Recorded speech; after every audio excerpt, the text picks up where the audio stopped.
Aqui está a sua questão, Marcos. Custo de fabricação de X unidades de um produto é dado por essa função. A pergunta é: quantas unidades deverão ser fabricadas para que o custo médio seja mínimo? Ele quer que o custo seja mínimo. O custo é dado por isso. E ele quer que seja mínimo. Ele quer saber o valor de X, que quando eu boto aqui, dá o mínimo possível de custo. Então, para achar o mínimo, máximo de uma função do segundo grau, por exemplo, a gente sabe, é o vértice da função que a gente diz, né? Porém, aqui é de terceiro grau, não tem fórmula para isso. Então, a gente utiliza um recurso de cálculo, que é a primeira derivada, ou seja, a gente tem a função, a gente deriva ela, esta nova função que a gente pegou, que a gente achou, é a primeira derivada, ok? E por que a gente faz isso? Porque ao ter a primeira derivada da função e você igualar ela a zero, você acha os pontos críticos da função. Ponto crítico é os pontos onde a primeira derivada é nula. Ou seja, você vai pegar a primeira derivada e igualar a zero. E daí você acha os pontos críticos, ok?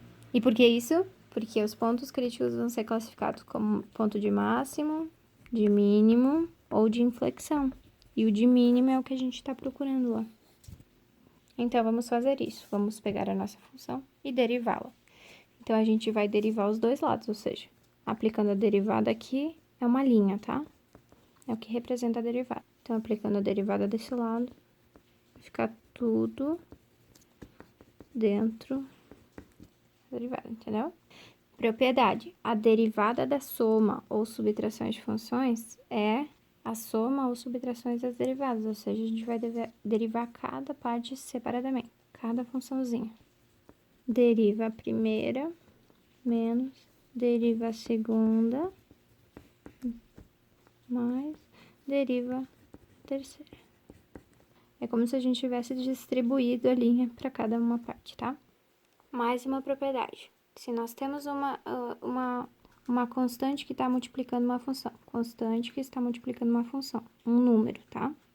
E eu quero derivar isso aqui, eu quero derivar. Então, eu vou ter a derivada da constante que multiplica, né? Eu quero derivar isso. Como que a gente deriva?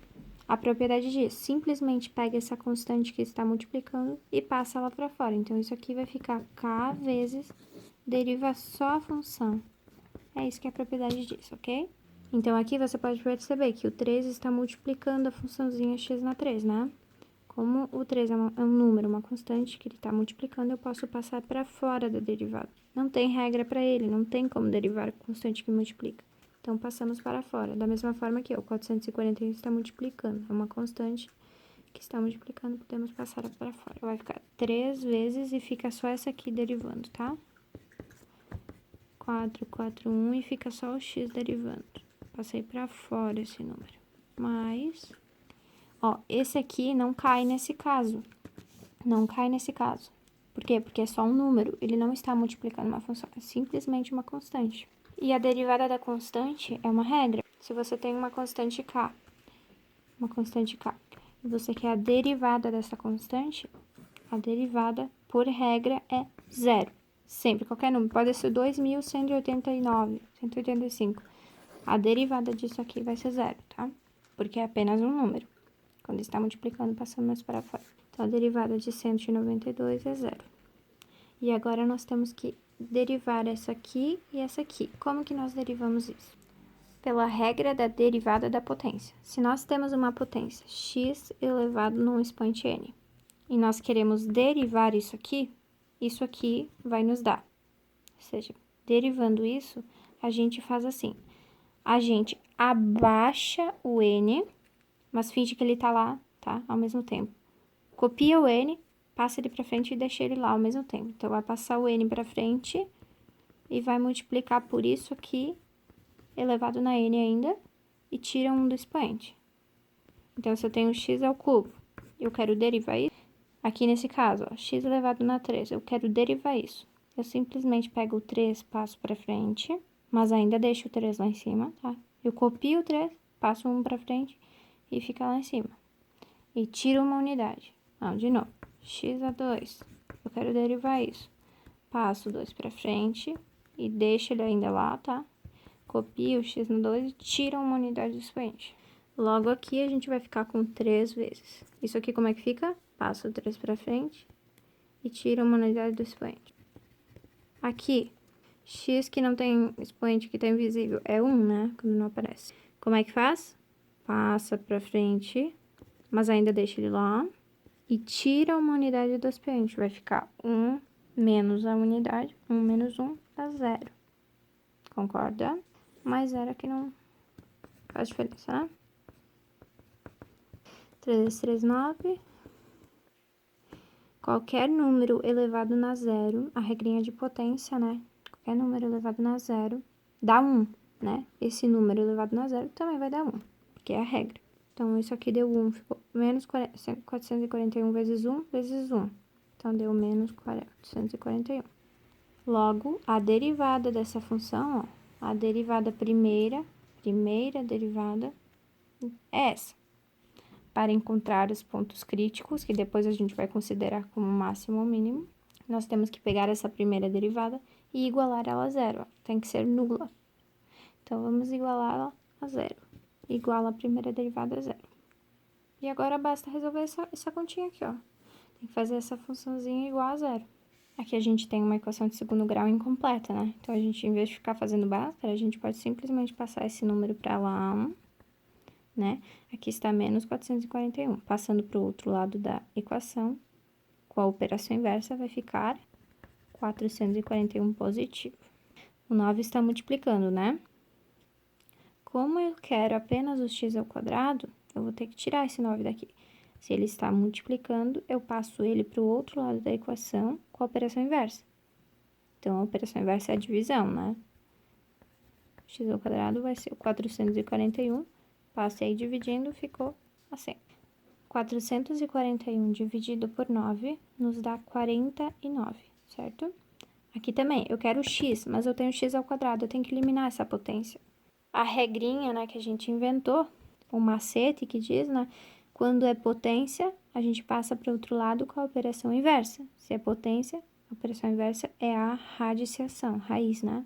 Como é um expoente par, tu tem que passar mais ou menos raiz para o outro lado, tá?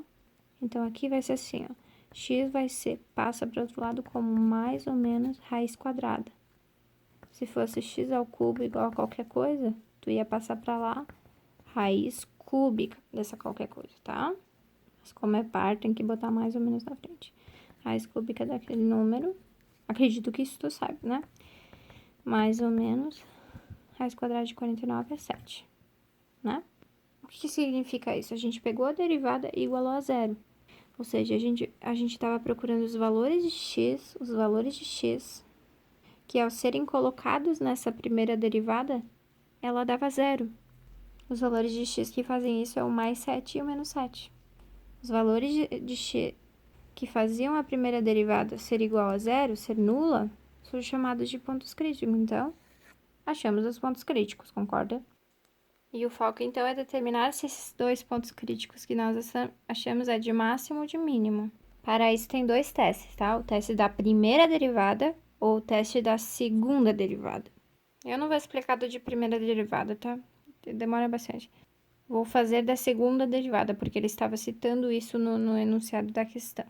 Aqui em meu caderno eu tenho o teste da derivada segunda para extremos relativos, ou seja, a gente tem o C, que é um ponto crítico, o menos 7 e o 7, os pontos críticos. E se a gente faz a segunda derivada da função e aplica esses valores de C, que a gente achou que é o menos 7 e o 7, a gente vai aplicar na segunda derivada. E dependendo se ele é maior que zero ou menor que zero, a gente vê se é máximo ou mínimo, tá? Pela definição aqui dada. Então, como tu viste, a gente tem que achar a segunda derivada para o teste da segunda derivada. Então, aqui, ó, a nossa função, que é a primeira derivada. A gente vai pegar essa aqui e derivar. Essa vai ser a segunda derivada, tá? Então, vamos lá. A primeira derivada é 9x ao quadrado menos 441. Vamos derivar ela. Já vou fazer direto, tá? Passa pra frente, vai ficar 18. E tira 1 do expoente, fica x. Derivada da constante é zero. Ficou isso aqui. Essa é a segunda derivada, tá? 2 linhas. Na segunda derivada, o teste diz, aplica os pontos críticos que você achou na segunda derivada. Ou seja, bem aqui nós vamos aplicar esses números aqui, no lugar do x. Então, no lugar do x, nós vamos botar esses números. para o x igual a 7. Vamos ver como é que fica a função. 18x, né? Aplica 7 no lugar do x, vai ficar 18 vezes 7. Essa linha de 7 vai ser 18 vezes 7, não sei.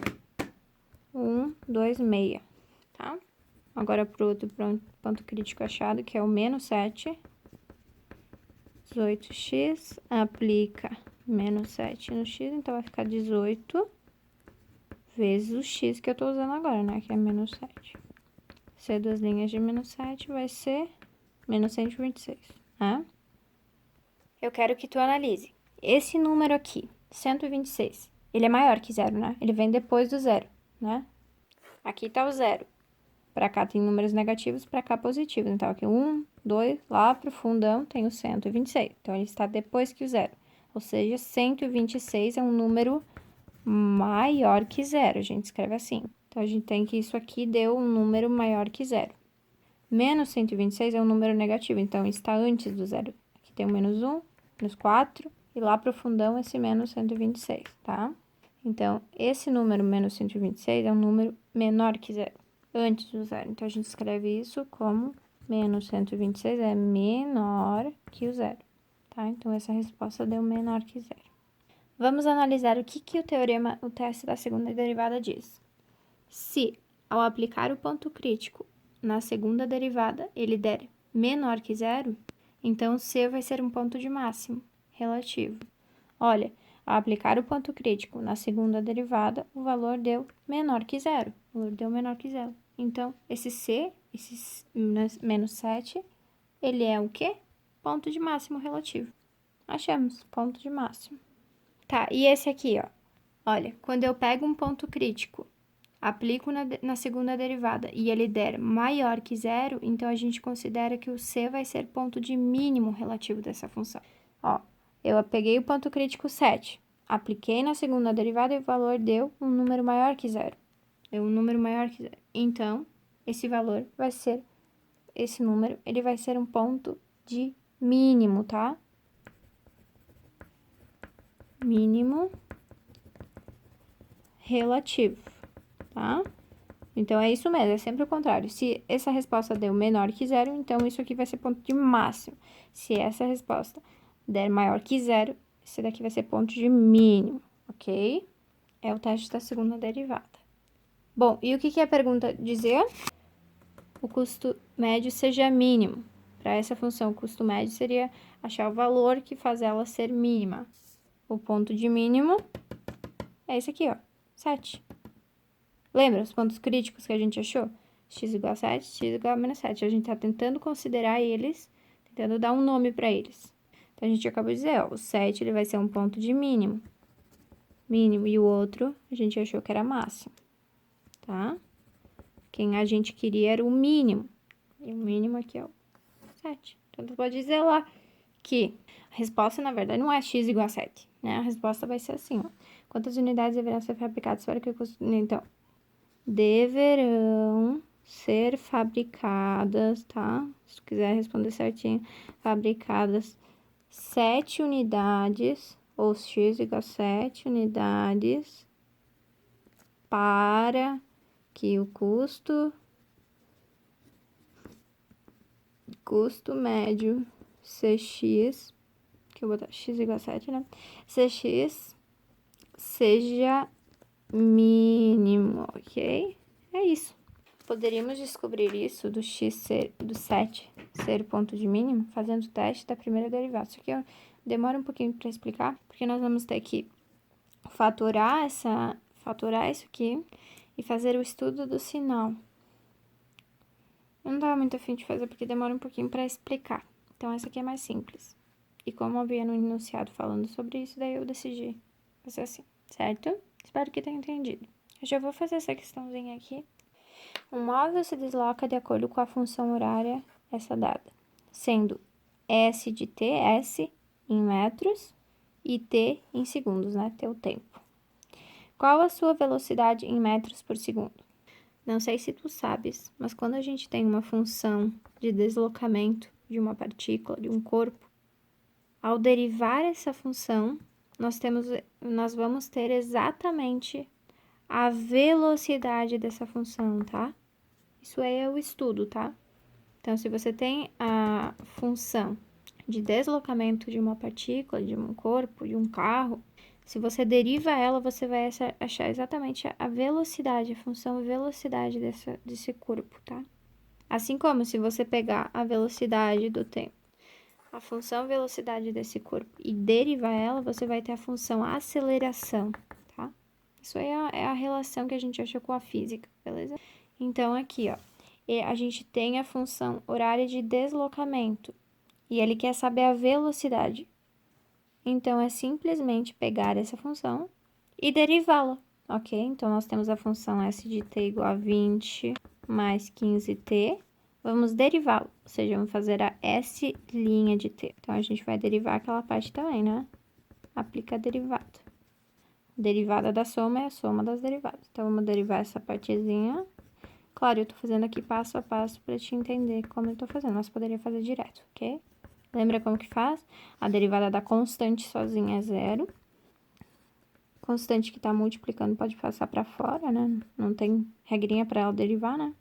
E t, vai ficar só o t para derivar. Então, vai ficar s' de t, 0 mais, só fica só 15 vezes... O que é a derivada de t? T elevado na 1, né? Porque se não aparece expoente é 1. Como que deriva a potência? Eu tenho t elevado na 2. Como que eu derivo?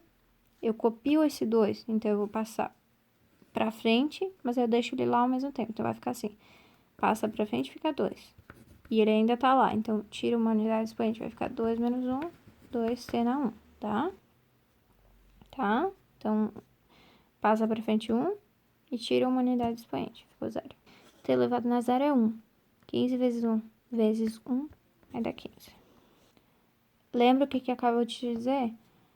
A derivada da aceleração, isso aqui eu posso chamar de velocidade, tá? Então, aqui é a mesma coisa que a v de t. Então, nós temos que a velocidade é 15. Como nós sabemos, né? Que a velocidade é 15 metros por segundo. Então, a gente meio que escreve assim, ó. Logo, a sua resposta é a D, ó. Tem essa questãozinha que eu vi no seu perfil também. Com relação à função dada, acompanhe as possibilidades para a derivada no ponto x igual a 1. Então, isso quer dizer que ele quer saber quanto que vale a derivada dessa função quando você aplica ela no 1. Então, a gente tem que achar a derivada e aplicar no ponto 1. Pega essa função, f de x igual a 5x ao cubo menos 3x ao quadrado menos 1, e deriva. Vamos fazer direto, ó. Derivada é uma linha que representa ela. Vamos fazer direto, ó. Simplesmente faz, ó. 5 fica abaixo 3, multiplicando, né? Tá tudo multiplicando, e tira uma unidade do expoente. Menos 3 tá aqui, abaixo 2, e tira uma unidade do expoente, tá? Desculpe, derivada da constante 0.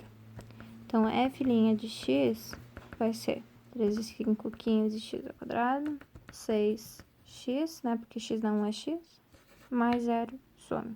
Tá aí, essa é a derivada, ok? Ele quer a derivada no ponto x igual a 1, ou seja, você vai aplicar no lugar do x, nessa derivada vai botar 1. Então, vai ficar assim, ó. No lugar do x, eu botei 1. Então, aqui eu também vou ter que botar 1, ó. Lembrando que é 6 vezes, tá? Não vai raiz. 6 vezes o número. Então, 6 vezes 1. F' de 1 vai ser 15 vezes 1 menos 6. F' de 1 vai ser 15 vezes 1 dá 15 menos 6. F' de 1... F' de 1 vai ser 15 menos 9, tá? Então, a derivada aplicada no ponto x igual a 1 é 9. Essa é a possibilidade que ele queria, ó. Qual que é a possibilidade? Qual que é a resposta?